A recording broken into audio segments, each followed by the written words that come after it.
Friends మనం last క్లాసెస్లో simple primitive data టైప్స్ని ఏ విధంగా మనము ఇంజెక్ట్ చేయాలి, సో త్రూ మన కాన్ఫిగరేషన్ మెథడ్ డేటా ద్వారా ఎట్లా ఇంజెక్ట్ చేయాలి, సింపుల్ ప్రిమిటివ్ టైప్స్ అయితే ఎలా ఇంజెక్ట్ చేయాలి, అలాగే మనము కలెక్షన్ టైప్స్ కూడా ఎలా ఇంజెక్ట్ చేయాలి అనేది కూడా మనం చూసాము. సో ఇప్పుడు ఏంటంటే ఒక క్లాస్లో వేరే క్లాసెస్ యొక్క రెఫరెన్సెస్ని తీసుకొచ్చి మనం ఇంజెక్ట్ చేయాలంటే ఎలా ఇంజెక్ట్ చేయాలి. సో ఇంజెక్టింగ్ రెఫరెన్సెస్ అనమాట. సో ఇలా సింపుల్ ప్రాపర్టీస్ కావు, సింపుల్ ప్రిమిటివ్ డేటా టైప్స్ కావు, అలాగని కలెక్షన్స్ కూడా కావు. ఇవి కాకుండా ఇప్పుడు చూడండి, ఫర్ ఎగ్జాంపుల్ ఆర్డర్ అనే క్లాస్ ఉంది. సో కస్టమర్ అనే క్లాస్ రెడీ అయింది కాబట్టి ఇప్పుడు మనం ఆర్డర్ చూసుకుంటే, సో ప్రతి ఆర్డర్ కూడా ఎవరో ఒక కస్టమర్ మనకి ఆర్డర్ ఇస్తారు, అంతే కదా. సో మనం ప్రోడక్ట్ ఐడి ఏంటి, ఏ ప్రోడక్ట్ కొన్నారు, ఆ ప్రోడక్ట్ యొక్క ఐడి నేమ్ తీసుకుంటాము. మేబీ అవి ప్రిమిటివ్ డేటా టైప్ వాల్యూసే తీసుకోవచ్చు, అవి మనకి ఎలాగో తెలుసు ఎలా ఇంజెక్ట్ చేయాలో. వాటితో పాటు మనం ఏం చేస్తామంటే, సో ప్రతి ఆర్డర్కి కూడా ఎవరు కొంటున్నారు అనేది కస్టమర్ని లింక్ చేయాలి కదండి. సో ఇప్పుడు చూసారా, సో ప్రిమిటివ్ డేటా టైప్స్ కాకుండా మనము కస్టమర్ క్లాస్ ఏదైతే ఉందో డైరెక్ట్గా ఆ కస్టమర్ యొక్క ఆబ్జెక్ట్ని కూడా ఇక్కడ ఆ రెఫరెన్స్ని కూడా తీసుకొచ్చి ఇక్కడ పెడుతున్నాం అనమాట. సో కస్టమర్ టైప్ వేరియబుల్ ఉంది. ఇప్పుడు దీనికి మనం ఏం చేయాలి, సో ప్రతి ఆర్డర్కి కూడా ఏ ప్రోడక్ట్, ఆ ప్రోడక్ట్ ఐడి, ప్రోడక్ట్ నేమ్తో పాటు ఎవరు కస్టమర్ కొంటున్నారు అనేది ఇంజెక్ట్ చేయాలి. సో ఇప్పుడు ఈ కస్టమర్ అనేది ఏంటి, ఒక క్లాస్ తాలూకా రెఫరెన్స్ని మనం తీసుకొచ్చి దీనికి ఇంజెక్ట్ చేయాలి. సో ఎలా ఇంజెక్ట్ చేస్తాము, ఇటువంటి కేసెస్లో ఎలా ఇంజెక్ట్ చేస్తాము, సో ఇంజెక్టింగ్ రెఫరెన్సెస్ అనమాట. సో ఒక ఫుల్ ప్లెడ్జ్డ్ రెఫరెన్స్ని తీసుకొచ్చి దీన్ని మనం ఈ కస్టమర్ వేరియబుల్కి ఇవ్వాలి కదండి. సో అది ఎలా చేస్తాము అనేది ఇప్పుడు మనం చూద్దాం. సో యాజ్ యూజువల్ ఏదైతే ముందు మనం కస్టమర్ ఆబ్జెక్ట్ని ఇంకొక క్లాస్లోకి తీసుకొచ్చి మనం ఇంజెక్ట్ చేయాలంటే ముందు ఏం చేయాలి, కస్టమర్కి మనం బీన్ని ప్రిపేర్ చేసుకోవాలి, దాని యొక్క కాన్ఫిగరేషన్ని ప్రిపేర్ చేసుకోవాలి. అది ఆల్రెడీ చేసేసాం. సో కస్టమర్ ఎవరు అనేది ready. So Santosh with his contact and his address. So customer is ready. So ఎప్పుడైతే రెడీ అయిపోయిందో అప్పుడు మనం ఏం చేస్తామంటే నెక్స్ట్ ఏదైతే నెక్స్ట్ క్లాస్ ఉందో దాన్ని తీసుకుంటాం. సో నేమ్ ఈక్వల్ టు అలాగే క్లాస్ ఈక్వల్ టు, సో తీసుకొని సో ఏంటి మనకి నేమ్ ఏంటి, సో నేమ్ అనేది ఫర్ ఎగ్జాంపుల్ ఓఆర్డి అంటాను నేను, ఓకే. అలాగే మనకి ఆర్డర్ వచ్చి సో ఫుల్ ప్యాకేజ్తో పాటు ఇవ్వాలి కదండి. సో ఫుల్ ప్యాకేజ్తో పాటు dot order, okay. So dot order అని చెప్పి నేను తీసుకుంటున్నాను. సో ఇప్పుడు ఇందులో మనం ఏ ఏ ప్రాపర్టీస్కి వాల్యూ సెట్ చేయాలి అంటే ప్రోడక్ట్ ఐడి, ప్రోడక్ట్ నేమ్, అలాగే కస్టమర్ ఎవరు అనేది సెట్ చేయాలి. So product ID, product name రెండు కూడా స్ట్రింగ్సే కదా. సో స్ట్రింగ్ టైప్ వాల్యూస్ని మనకి ఎలా ఇంజెక్ట్ చేయాలో ఆల్రెడీ తెలుసు కాబట్టి వాటిని మనం సో డైరెక్ట్గా పైన కస్టమర్ క్లాస్ నుండి నేను కాపీ చేస్తున్నాను. సో చేస్తూ ఫస్ట్ది మనం ఇంజెక్ట్ చేయాల్సింది ప్రోడక్ట్ ఐడి ఏంటో చెప్పాలి, ఓకే. సో ఆ తర్వాత మనం చెప్పాల్సింది ప్రోడక్ట్ నేమ్ ఏంటో మనం చెప్పాలి. So product ID, product name తీసుకుంటున్నాము. So product ID for example P123 అనుకుందాం ఎగ్జాంపుల్గా, అండ్ ప్రోడక్ట్ నేమ్ వచ్చి యాపిల్ మ్యాక్బుక్ అనుకుందాం, okay. So Apple MacBook. So ఇలా ఒక ప్రోడక్ట్ని నేను ఇప్పుడు పర్చేజ్ చేయాలి అనుకుంటున్నాను. సో ఈ ఆర్డర్ ప్రతి ఆర్డర్కి కూడా మనం ప్రోడక్ట్ ఐడి ఏంటో చెప్పాలి, దాన్ని ఇంజెక్ట్ చేసేసాము. ప్రోడక్ట్ నేమ్ ఏంటో చెప్పాలి, దాన్ని ఇంజెక్ట్ చేసేసాము. సో దాంతోపాటు కస్టమర్ని కూడా ఇంజెక్ట్ చేయాలి కదండి. సో కస్టమర్ని ఇంజెక్ట్ చేయాలంటే ఎలా చేస్తాము, సో అది కూడా ప్రాపర్టీయే కాబట్టి ప్రాపర్టీ ట్యాగ్ రాస్తున్నాను. సో రాస్తూ అక్కడ మనకి ప్రాపర్టీ నేమ్ ఏంటి ఆర్డర్లో, కస్టమర్, ఓకే. సో కస్టమర్ అనేది ప్రాపర్టీ నేమ్ కాబట్టి సో దానికి వాల్యూ సెట్ చేయాలనుకుంటున్నాం కాబట్టి కస్టమర్ అనేది తీసుకున్నాము.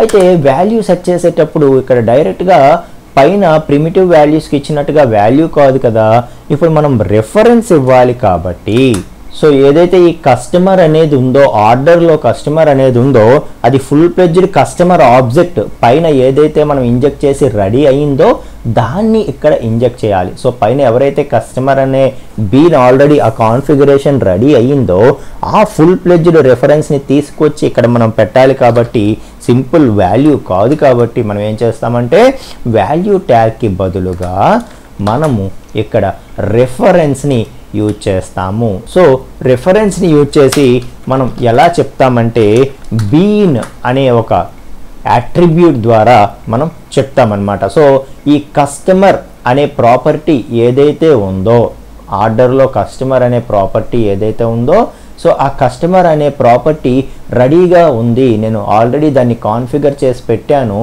దాన్నే ఆ కస్టమర్నే నువ్వు ఈ ఆర్డర్కి లింక్ చేసుకో అని మనం చెప్పాలంటే, సో పైన మనం ఏం చేసాము, అదంతా కాన్ఫిగరేషన్ రెడీ చేసి ఒక నేమ్ ఇచ్చుకున్నాం కదా, ఏమని CUS అని చెప్పి. ఓకే, సో ఇప్పుడు ఏం చేస్తామంటే సింపుల్గా ఆ CUS అనేది ఇక్కడ ఇచ్చేస్తాం అనమాట. సో అప్పుడు ఏమవుతుందంటే ఒక ఆర్డర్ తీసుకున్నప్పుడు ఆ ఆర్డర్లో ప్రోడక్ట్ ఐడి ఏంటి అనేది మనం చెప్పాము, ప్రోడక్ట్ నేమ్ ఏంటనేది చెప్పాము, అలాగే కస్టమర్ ఎవరో కూడా మనం చెప్పాము. సో కస్టమర్ అనేవాళ్ళు ఆల్రెడీ పైన ఒక బీన్ కాన్ఫిగర్ చేయబడి ఉంది CUS అని చెప్పి, ఆ కస్టమర్ని ఈ ఆర్డర్తో లింక్ చెయ్యు అని చెప్పి మనం ఇంజెక్ట్ చేసినట్టు అప్పుడు సిస్టమ్ ఏం చేస్తుందంటే CUS అంటే ఏంటో చూసుకుంటుంది. CUS అంటే ఇక్కడ నేమ్ ఈక్వల్ టు CUS ఉన్న బీన్ ఏదైతే ఉందో దాని యొక్క కాన్ఫిగరేషన్ని ఈ ఆర్డర్లో ఉండేటటువంటి కస్టమర్కి అసైన్ చేయటం అనేది జరుగుతుందన్నమాట. అర్థమైందా? So very simple. సో ముందు మనం ఏం చేయాలంటే ఒక క్లాస్లో ఇంకొక క్లాస్ యొక్క రెఫరెన్స్ని ఇంజెక్ట్ చేయాలనుకున్నప్పుడు ముందు ఆ ఇన్నర్ది ఏదైతే ఉందో దాన్ని ముందు రెడీ చేసుకోవాలి కదా. ఓకే, సో ఆ ఇన్నర్ క్లాస్ ఏదైతే ఉందో ముందు దాన్ని రెడీ చేసుకుంటాము. చేసుకున్న తర్వాత అప్పుడు ఏం చేస్తాము, సో ఇప్పుడు మనం ఇంకా ఇది రెడీ అయిపోయింది కాబట్టి మనం ఇంకా ఆర్డర్ని రెడీ చేసుకోవచ్చు, అందులో కస్టమర్ని కూడా మనం ఇంక్లూడ్ చేసుకోవచ్చు కాబట్టి ఇంకా ఆర్డర్ యొక్క బీన్ కూడా కాన్ఫిగరేషన్ చేసేస్తాం అనమాట. సో అందులో ఏవైతే మనకి ప్రాపర్టీస్ ఉన్నాయో ఆ ప్రాపర్టీస్ని మనం ఆటోమేటిక్గా సెట్ చేస్తామని చెప్తున్నాను. ఓకే, సో అయిపోయింది, అంతా రెడీ అయిపోయింది కాబట్టి ఇప్పుడు మనం అప్లికేషన్ టెస్ట్ చేయాలంటే టెస్ట్ చేయొచ్చు. ఓకే, సో ఇప్పుడు మనము కస్టమర్ ఇంకా మనకి సంబంధం లేదు, డైరెక్ట్గా మనము ఆర్డర్నే చెక్ చేద్దాము. ఆర్డర్ లోపల ఎలాగూ కస్టమర్ ఉంటారు కాబట్టి ఓకే, సో మనం ఏం చేద్దాము, ఆర్డర్ని రెడీ చేద్దాము. So order equal to context dot get bean, context dot get bean of అని చెప్పి, సో ఆర్డర్కి మనం ఏం నేమ్ ఇచ్చామండి, ORD అని చెప్పి ఇచ్చాం కదా. So context dot get bean of ORD అంటాను. సో ఆ వచ్చినది మనం కాస్టింగ్ చేయాలి కదా. సో దేంట్లో టైప్ కాస్టింగ్ చేయాలి, ఆర్డర్. సో ఆర్డర్ టైప్ మనకు వస్తుంది కాబట్టి దాంట్లోకి కన్వర్ట్ చేసిన తర్వాత ఇంకా మనము ప్రింట్ చేసుకోవచ్చు. సో ఏం ప్రింట్ చేస్తాం మనము, సో ఆర్డర్ ఐడి కరెక్ట్గా వచ్చిందా లేదా చెక్ చేస్తాము. So order dot get product ID. Okay, so product ID, it's not order ID. So product ID కరెక్ట్గా వచ్చిందా లేదా చెక్ చేస్తాము. అలాగే ప్రోడక్ట్ నేమ్ కరెక్ట్గా వచ్చిందో లేదో కూడా మనం చెక్ చేయొచ్చు.